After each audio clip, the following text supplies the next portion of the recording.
2 Samuel. Chapter 7. When the king lived in his house, and Yahweh had given him rest from all his enemies all around. The king said to Nathan the prophet, "See now, I dwell in a house of cedar, but God's ark dwells within curtains." Nathan said to the king, "Go, do all that is in your heart, for Yahweh is with you." That same night, Yahweh's word came to Nathan, saying, "Go and tell my servant David, Yahweh says, should you build me a house for me to dwell in? For I have not lived in a house since the day that I brought the children of Israel up out of Egypt, even to this day, but have moved around in a tent and in a tabernacle.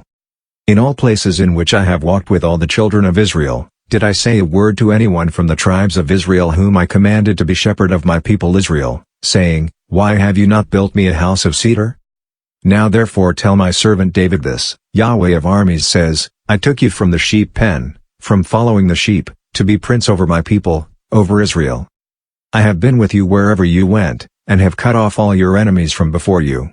I will make you a great name, like the name of the great ones who are in the earth. I will appoint a place for my people Israel, and will plant them, that they may dwell in their own place and be moved no more. The children of wickedness will not afflict them any more, as at the first. And as from the day that I commanded judges to be over my people Israel, I will cause you to rest from all your enemies. Moreover, Yahweh tells you that Yahweh will make you a house. When your days are fulfilled and you sleep with your fathers, I will set up your offspring after you, who will proceed out of your body, and I will establish his kingdom. He will build a house for my name, and I will establish the throne of his kingdom forever. I will be his father, and he will be my son. If he commits iniquity, I will chasten him with the rod of men and with the stripes of the children of men. But my loving kindness will not depart from him, as I took it from Saul, whom I put away before you. Your house and your kingdom will be made sure forever before you. Your throne will be established forever." Nathan spoke to David all these words, and according to all this vision.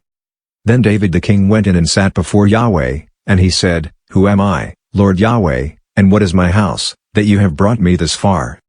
This was yet a small thing in your eyes, Lord Yahweh, but you have spoken also of your servant's house for a great while to come, and this among men, Lord Yahweh. What more can David say to you?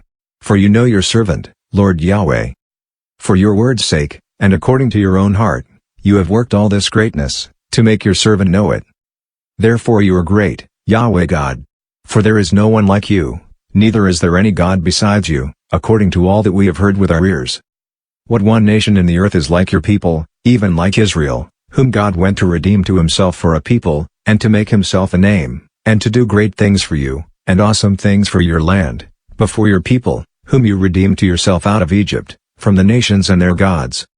You established for yourself your people Israel to be your people forever, and you, Yahweh, became their God. Now, Yahweh God, the word that you have spoken concerning your servant, and concerning his house, confirm it forever, and do as you have spoken. Let your name be magnified forever, saying, Yahweh of armies is God over Israel, and the house of your servant David will be established before you. For you, Yahweh of armies, the God of Israel, have revealed to your servant, saying, I will build you a house. Therefore your servant has found in his heart to pray this prayer to you. Now, O Lord Yahweh, you are God, and your words are truth, and you have promised this good thing to your servant. Now therefore, let it please you to bless the house of your servant, that it may continue forever before you, for you, Lord Yahweh, have spoken it. Let the house of your servant be blessed forever with your blessing.